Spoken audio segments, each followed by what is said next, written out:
following years of combat in which he witnessed countless horrors on 3 occasions coming within inches of death.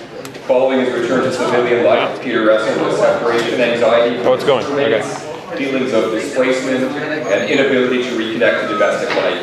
So in this presentation, you will open up about those experiences and how we can better support veterans dealing with PTSD. Thank you so much for joining us.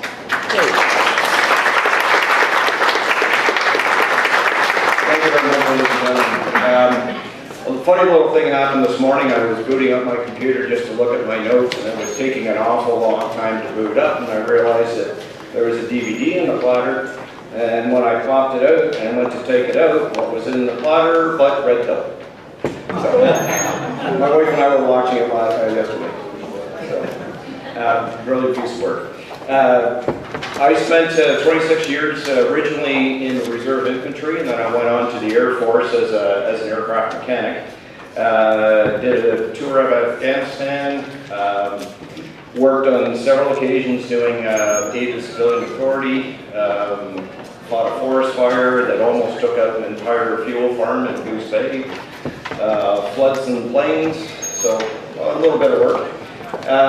And as you can see, the post here, shell shock, battle fatigue, and PTSD. And I'm going to sort of take a quick run through those particular issues.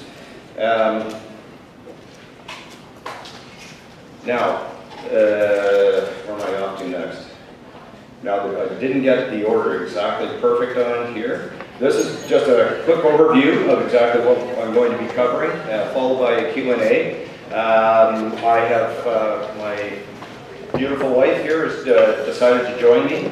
When we get to the Q&A portion, if anybody has any questions on the spousal side of veterans with PTSD, my wife would be more than welcome to handle any of your questions. And she's right down here in front. That's her right there. This was taken a couple of years ago in New Brunswick, as a matter of fact. Oh, and anybody here from Newfoundland? Woo!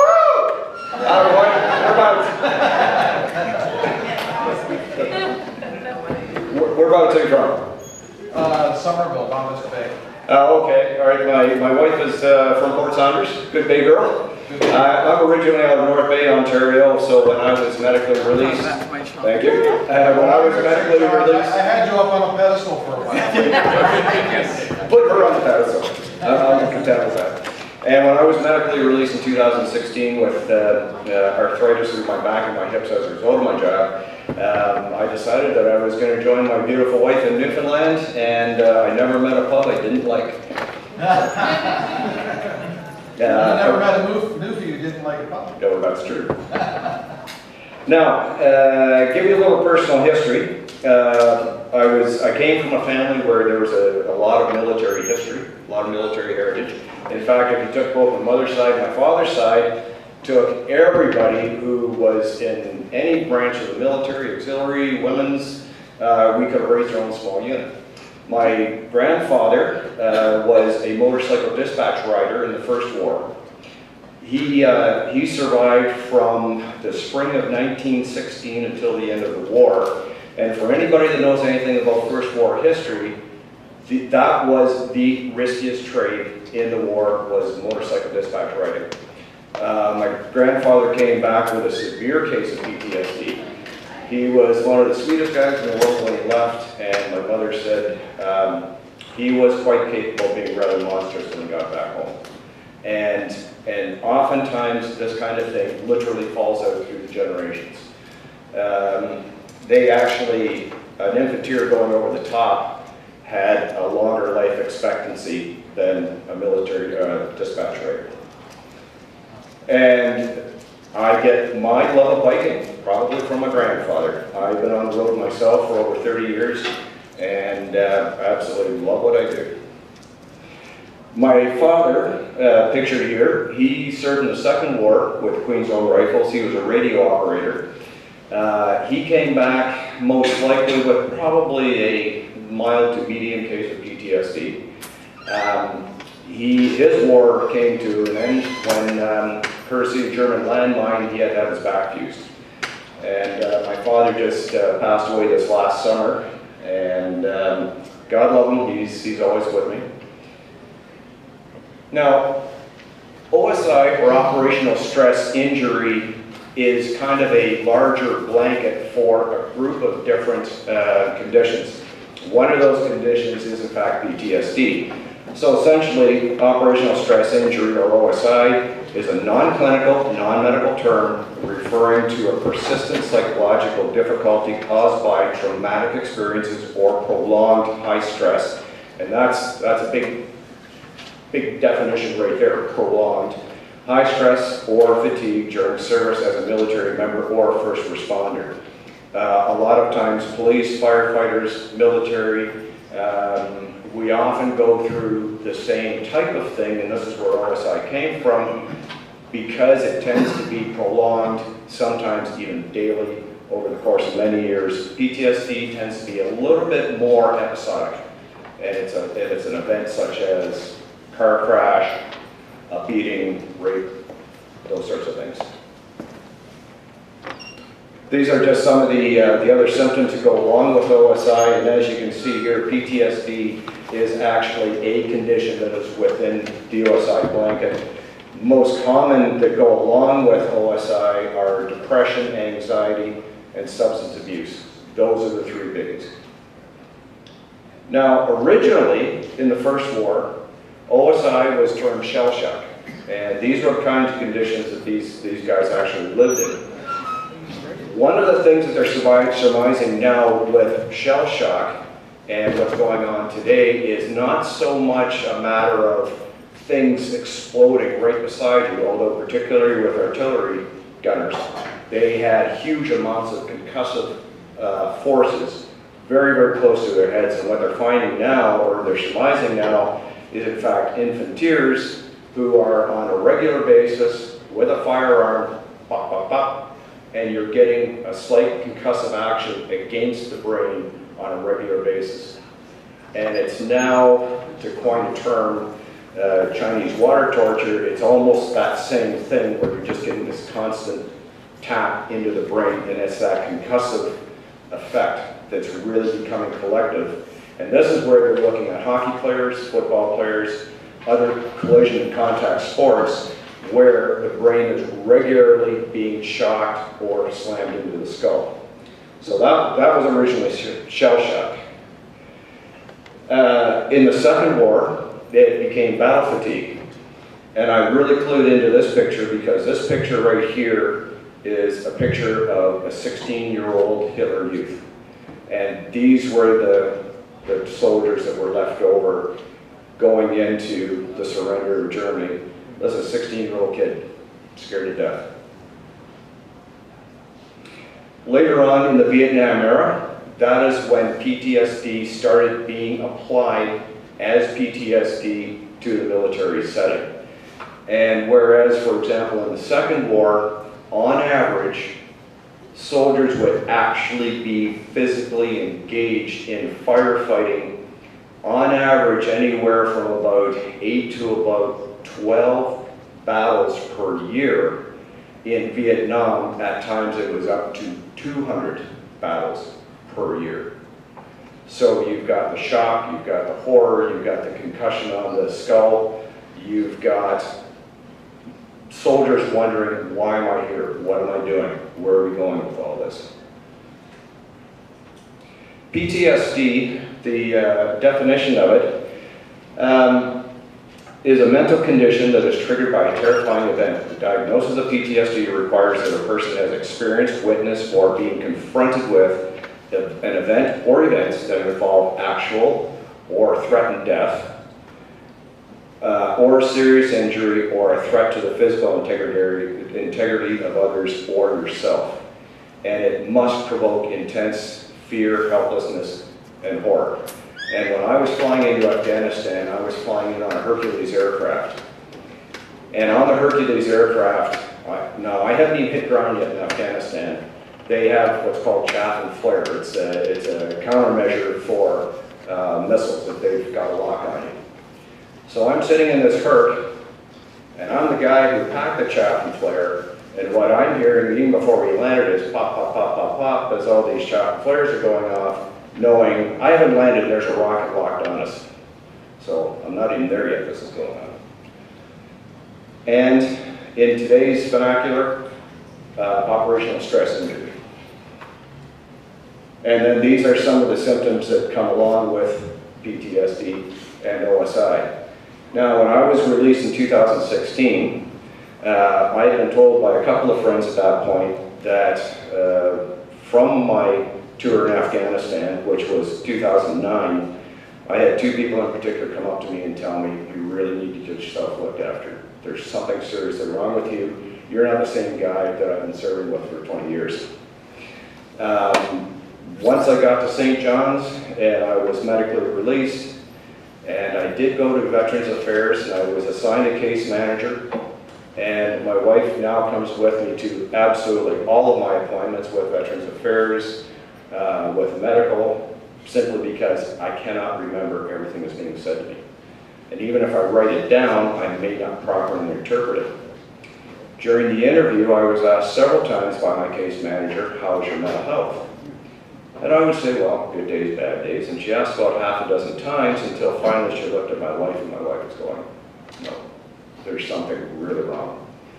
For the first 2 years after my release, it would not be uncommon that Glenna would come home and find me in the basement with several beer bottles strewn everywhere, marijuana roaches on the floor, can't sleep at night, and for some strange reason I felt that the best time to do housework was 2 o'clock in the morning while she's getting ready to get up at 6 o'clock in the morning to get to work. Wild mood swings, sometimes rages, where I would have no idea why I just suddenly would go up to you, tear your face off verbally, and then afterwards think, no, why did I do that? You know, this person didn't deserve for me to walk up to them and say, you know, are you like this all the time, or are you just a fucking idiot today? And I had no problem saying things like that. I personally never had thoughts of suicide, but hypervigilance and hyperarousal, things being heard on the streets, a car backfiring, birds singing first thing in the morning outside my window drive me insane. I'm trying to sleep. They're trying to wake me up. This is a chart here, and this comes from the U.S. Marine Corps. I picked out this chart in particular because I believe it really encapsulates in one chart exactly what it is that, the movement from the ready zone, you're trained, you're fit, you're motivated, you're good to go. You may not always like your crewmates or your platoon mates, but you're there for a job. Your job is to get the assignment done, get the mission done, and you and your mates get back home. Not all of us came back home. And in fact, 3 times I almost didn't come back home. And the only thing I can think of is it's either dumb luck or divine intervention. Take your pick. This is a very, very good chart. I'm going to come back to this. And this is a nice another little flow chart about where do you intervene for yourself, for your crewmates, or if you are, say, a platoon medic, where do you intervene on behalf of other people? So I can pop back and forth between these two. And I'm just going to flip through my notes here quickly. I cannot stress enough. Oh, yes. And this one, I like this little bit I found out. The OSI term was actually, it is a Canadian term, and it was first coined by Lieutenant Colonel Stéphane Grenier to include a broader cross-section of emotional and mental disorders suffered by Canadian Armed Forces members linked to their trauma, OSI being a cluster of different conditions. And just a few kind of disturbing stats. Right now it's estimated about 9% of members returning from a combat mission will develop PTSD symptoms or OSI symptoms within 4 years of return. So you might be a 3rd-year private, you might be a 10-year lieutenant, and on average it takes somewhere between 0 and 4 years So that when you come home and you think, boy, am I glad to be home. And for me, yes, I was glad to be home. It was very difficult to reintegrate. Very much separation anxiety from my crewmates. 3 of us actually should have been killed in a rocket attack. Well, actually, 10 of us should have been killed in a rocket attack. We're not killed. It's something that I to this day, it's just like it happened 5 minutes ago. I can remember it that clearly.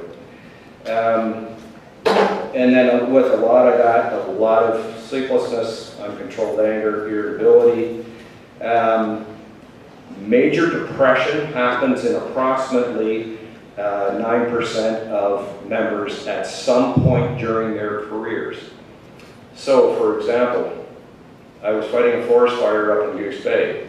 I was standing on the ramp area, and this was a rapidly moving forest fire. So rapid that as I'm looking down the ramp area, I can actually see the fire line moving. I can literally watch it move. And there's a fuel farm over here that's going to take out half of Labrador if it gets there. And we stopped it short. Anxiety disorders coupled with PTSD are the most prevalent disorders amongst those serving in conflict zones or what we call hot zones.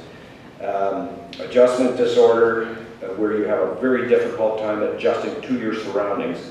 And what happens is you tend to disassociate from your surroundings. So you might look at it and say, well, I don't like this piece of this puzzle. I'm going to pull it out and put in something I can handle. And I don't like this piece, and I'll take it out and put in something I can handle. And all of a sudden, what you've got is now a scene that you can handle. That is your reality, but it doesn't necessarily mean that is the real reality. Because you've taken the disagreeable parts out, plug something back in that you can handle. When you can't do that, that's oftentimes when you get the sleeplessness, the irritability, substance abuse, a lot of domestic abuse. And when there is abuse at home, but it's not always to a spouse. Sometimes it's towards children. Sometimes it's towards parents. Sometimes it's towards yourself. Oftentimes towards yourself. And sometimes you just take it downtown. And you decide you don't like somebody's face who's drinking a different beer from you, and you don't appreciate that for some reason. Who knows why? The wiring in the brain has changed. And you're not aware it's changed. People are demanding you change it, but you don't know how. And this is where mental health is just absolutely, utterly critical. And I beseech you, if you know somebody who is in that type of a boat, please try to intervene on their behalf. They may hate you for it. I intervened on a son's attempted suicide. He hated me for about 4 years, but he's still alive. So if you see this happening, and there's all kinds of places you can go for help, sit down with a cup of coffee and Mr. Google or Mrs. Google, and you can find just about anything you need. But please, please do it if you can. What else have I got here? Random violence, family and domestic abuse, eating disorders. Oftentimes people just stop eating. My wife has to constantly remind me to eat. Partly because I just don't think about it, and partly because some of the medications I take because they're stimulant medications, I will not feel hungry, so I won't eat. And then all of a sudden, 6 hours later, I'm shaking like a leaf. And you talk about hangry, you can get that way. Restlessness, uncontrollable cravings, sexual dysfunction, could be loss of libido, it could be hyperlibido. Social withdrawal. When I first got back from Afghanistan, all I wanted to do was just go downstairs, watch a movie, and if somebody talked while I was watching the movie, they got something thrown at me. Leave me alone, let me watch my movie, and I'll be fine. Disassociation, inability to focus on a task. And sometimes I get the smallest tasks, and all of a sudden my wife will come up to me and go, "Did you wash the car?" No, jeez. what was I supposed to do? And all of a sudden, 5 things I was supposed to do, and I've got maybe 1.5 done, that's it. So, another big one, about memory loss, survival guilt, especially if you have lost a comrade, if you've lost somebody in your platoon on your aircraft. Why is he gone and I'm not? Why is it that he has 5 children, or she has 5 children? I'm a single guy, living in the barracks, having a good old time, and now there's basically 5 orphans. Why me? And oftentimes a loss of moral values. You get to a point where you just don't care. So what if the guy that you just pounded the crap out of, you know, maybe had a speech impediment? You thought he was drunk, he was calling you on. You lose your moral values. When you lose your moral values, and I don't, who was it that was alluding to loss of spiritual values, and then things start to degenerate? One of the speakers just a few minutes ago. So there are so many things involved. I could sit here and I could go on for a week. So I'm just going to go that far. Justin, how are we doing for time?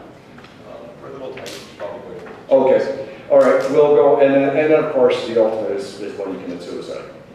And let's face it, how many things in this life are worth you giving it up? Hopefully there's none. But anyways, I'm going to open up to the floor. If anybody has any questions for myself or to Lana, by all means, just raise your hand, or if do you want to call them up, Justin? No, okay. we don't have a lot of time though, so just real quick. Well, first of all, thank you so much for the speech, so needed, and for the perfect person to deliver it. Thank you. Thank you for all the self-reflection you've done and the work you guys have done together to be here talking about this. I have a lot of family members in the military. A few of them have PTSD, so it really connects with me. But we have a family friend who has toured twice and is about to be deployed for a 3rd time. And he has extreme PTSD, but he's not able to tell the military, or according to his story, he's not able to tell the military, or else he would lose his position and all the benefits. And it's to the point where he's afraid that he was actually going to kill his wife accidentally because of how bad it is. So he ended up leaving her against her wishes, and they wanted to help him, but he didn't want to leave the military, and he didn't want to hurt anyone, but he also wanted to provide for his family and kids, and he felt like staying in the military, hiding his PTSD, was the answer. So, and I'm talking about from the U.S., but could you talk about, are there soldiers who do know that they have PTSD and don't tell the military or get help because they could lose their status? Absolutely. Absolutely. There are many soldiers, sailors, airmen, airwomen who, there's something about a call to duty that almost supersedes everything. And it's that,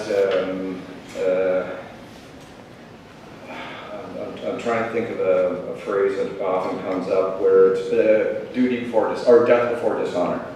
Because dishonor, as you well know, is huge in the military.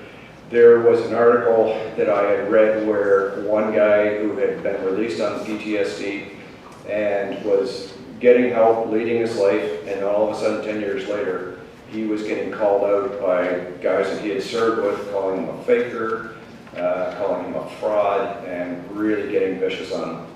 And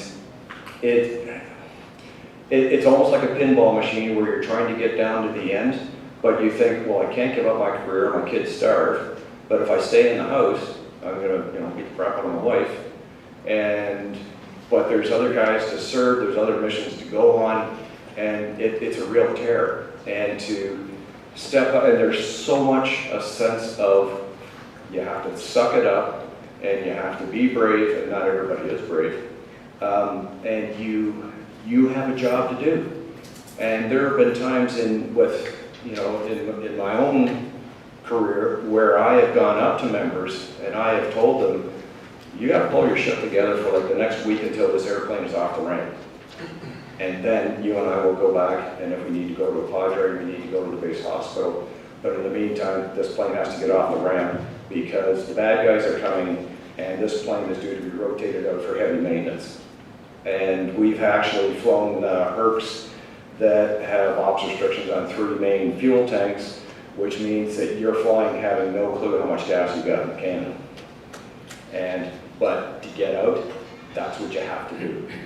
And I just add that also if you're not diagnosed officially, sometimes there's an assumption that if you do get a diagnosis that you're showing a sign of weakness.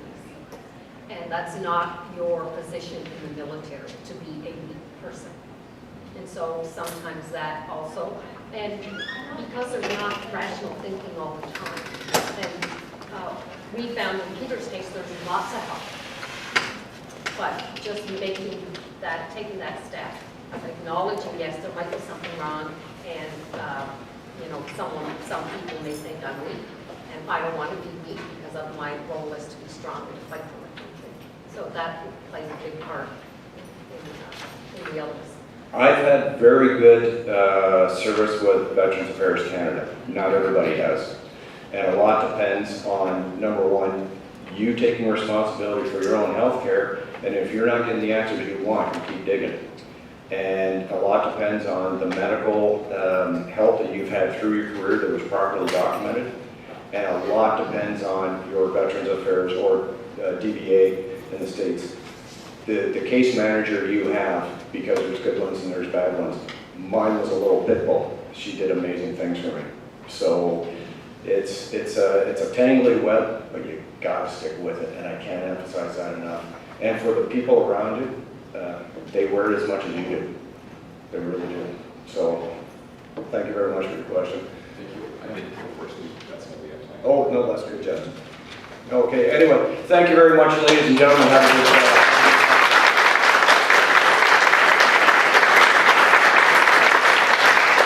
I'm so sorry to have to cut short these really important conversations, and I want to thank Peter for such a powerful presentation, and thank you both for joining us at the conference. And I really do hope that we have more conversations in the hallways and in the other sessions so we can keep this dialogue going. I'm going to ask Victor to come up and join. There he is. You don't have a PowerPoint or anything? Nope. Victor? Okay, perfect. So I'll do a quick introduction and then we'll welcome you up here. Victor Maltby is a retired high school science and music teacher. He's been interested in and actively discussing men's issues since the 1970s. He then became more focused when the men's shed concept reached North America and became inured with the idea of men having a space to form friendships. Find support and contribute to the community. He's played a large role since 2016 in starting men's sheds in Eastern Ontario, and there are now 4 of them, and he's currently active in promoting men's sheds and improving the visibility of the Canadian Men's Sheds Association. Welcome, Victor.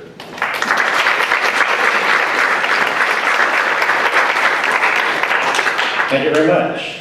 I'm going to start this by asking you a question.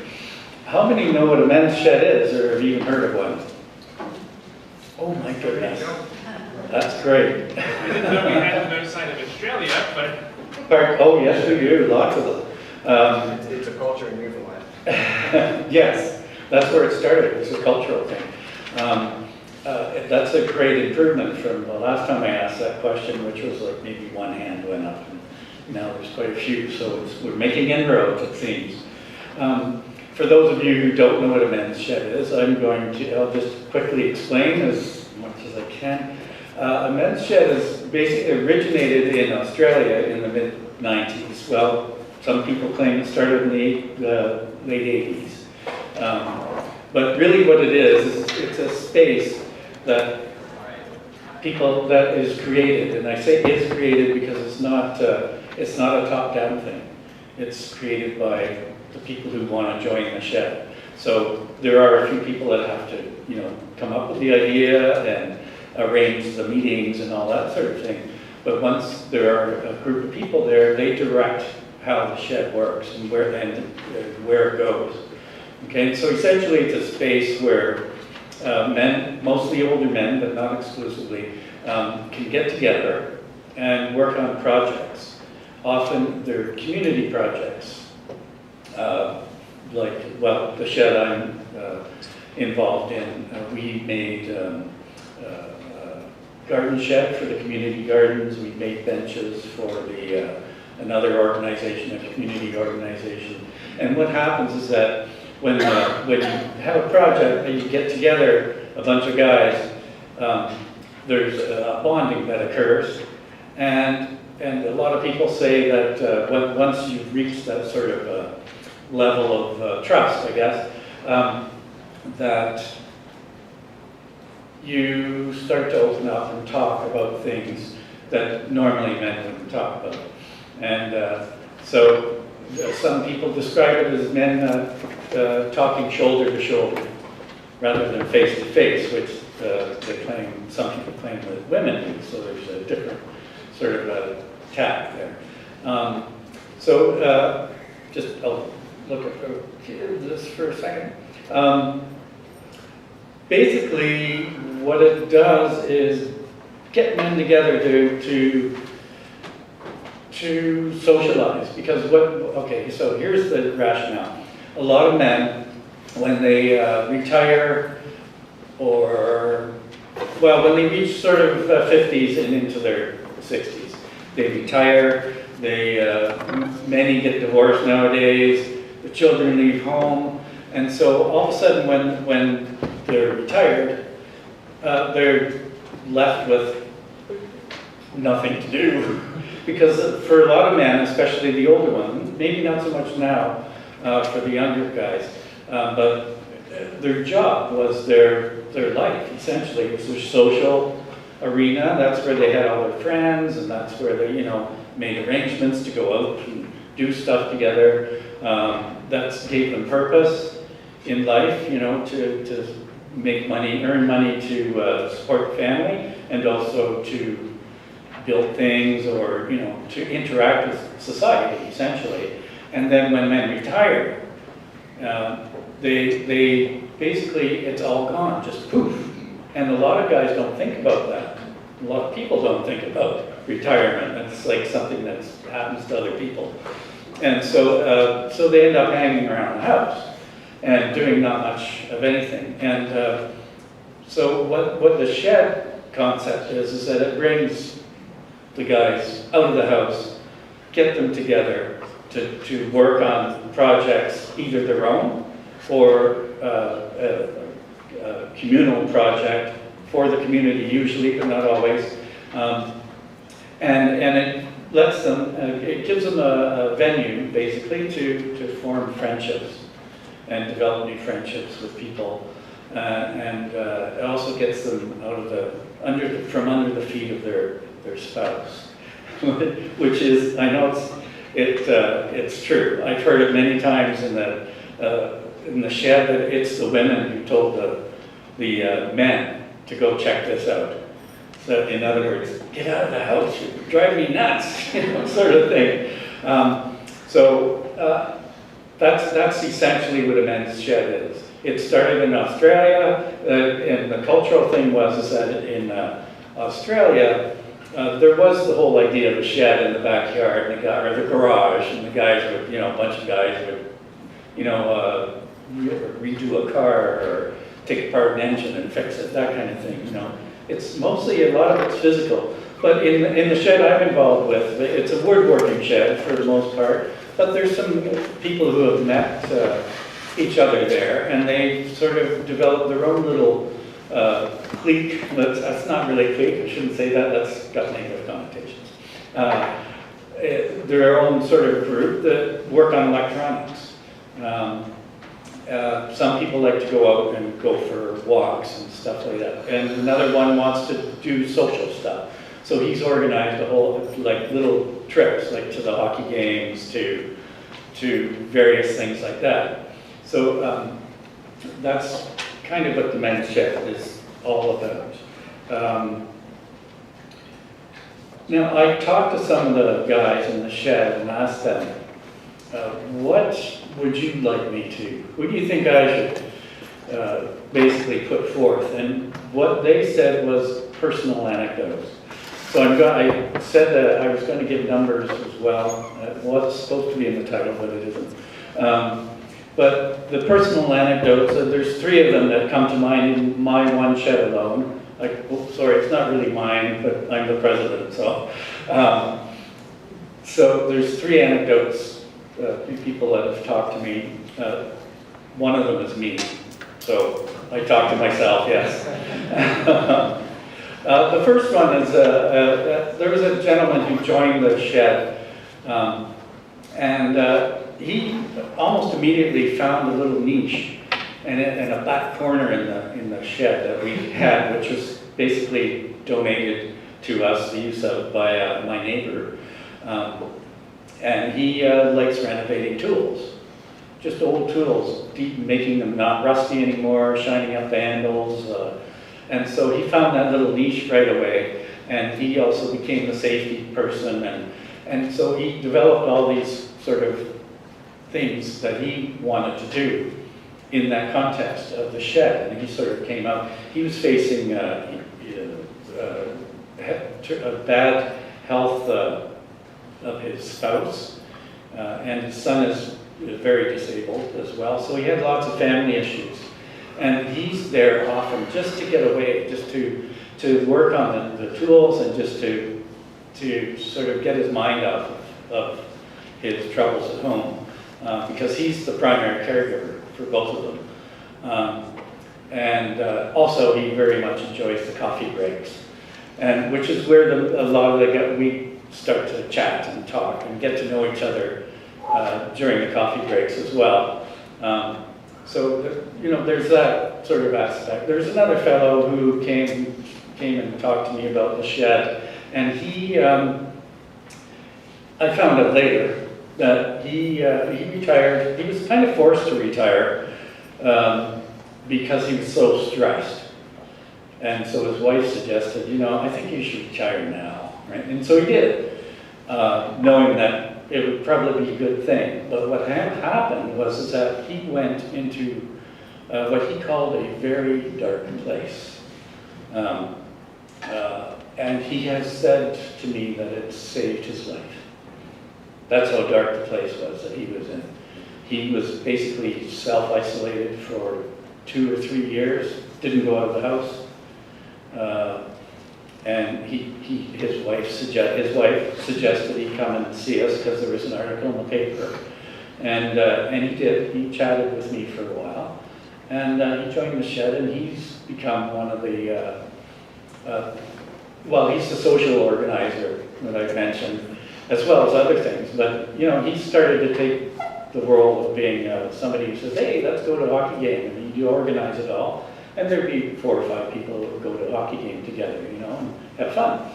So it, just knowing that, for me personally, that it brought this person from the brink, literally, of taking his own life.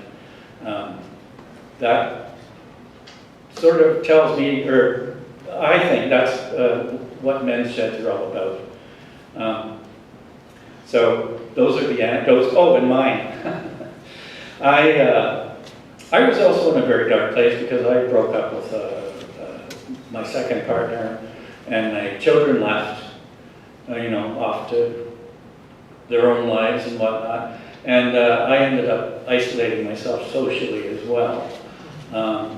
And I did run across the idea of men's sheds on the internet because I was isolated socially, so I was on the internet a lot, right? And so I thought, what a great idea. I'll start a shed too, and I tried. I talked to some social workers and some other people that I knew, but I realized very quickly, because of my own isolation, self-isolation, that I didn't know really people in the community. And so I gave up on the idea. The person who started the men's sheds in Canada is Doug Mackey, and I was communicating with him at that time about starting the shed, and he was very supportive. He would say, do it, and all this kind of thing. And when I told him that I don't think I'm going to pursue it, I don't know enough people, and it's kind of a small community, he was very disappointed, I have to say. That same person, though, was invited to give a talk about 2 years later in a nearby town. And I got to meet him in person, which was great. And it also brought a few other people together who were in my town to start a shed. And so gave another stab at it. And it took this time. And it has turned into a shed of about 16 to 20 members. It varies. And it's a very cohesive group. And there's, I can't remember who it was, mentioned belonging as being very important well, for everyone, I think. We are social species, right? So the whole idea of the men's shed is to give people a sense of belonging and guys having your back and people supporting you. So that's the sort of the concept of it and what some of the results of men's sheds could be. Let's see, what else was I gonna... Okay. So I did mention that Doug Mackey was the person who started the first men's shed at the suggestion of his daughter, by the way. And so he did in 2011. He started a men's shed in Winnipeg. And in 8 years, there's 22 sheds now in Canada. There's 4 in the Ottawa area, which is where I'm from, alone. Those are the only ones in Ontario that I know of. But we're trying to encourage people to dive in and make their own sheds. And the thing about it is, I mentioned it being grassroots, right? So a shed is not like a formalized structure. It's just whatever people get together and decide, yeah, let's do this. Well, what do you want to do? A lot of it's woodworking or some sort of shop kind of work, but it doesn't have to be. Like Doug Mackey's shed, he doesn't have a shed. They have a conference room. And so they whittle something called diamond willow into walking sticks or various other things. So they whittle and do glass, what's it called? It's like molded or melted glass kind of thing. That's all they do. And play cards, and they go for nature walks once a week and that sort of thing, right? So it's what the people want to do in the shed. They decide what's going to happen. And it can change. That's what really appealed to me, was the elasticity of the whole idea of the shed.